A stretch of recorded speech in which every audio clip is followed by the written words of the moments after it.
Gizarte politikan, krisiaren aurkako planaren barruan, 2011-2013 urteen bitartean jarraituko diren ardatzen berri eman du Gipuzkoako Foru Aldundiak. Datozen 2 urteetarako 15 milioi euroko laguntza ematen jarraituko dute, besteak beste, pertsona ezin duen, bazterketa arriskuan daudenen edo denboraldi luzean langabezian daramatenen tasa arintzeko. La crisis ha sido importante y también para las empresas especiales de empleo. Helburua Gipuzkoako langabezia tasa egun 8,4 puntutan dagoena jaistea da eta horretarako 3 programa jarriko dira martxan hemendik gutxira. Son básicamente 3.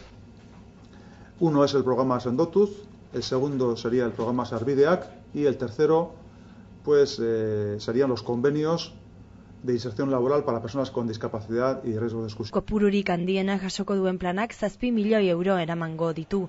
Lan munduan txertatzeko planak hain zuzen ere eta gureak, Sarea, Sartu, Peñaskal eta Hortzadar bezalako erakundeekin hitzarmenak sinatzea albideratuko du.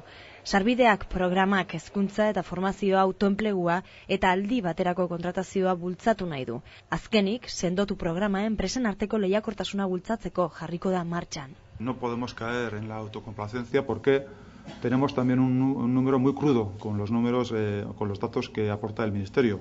Es el de las personas que están en paro en este momento en el territorio, que exactamente son 39.449.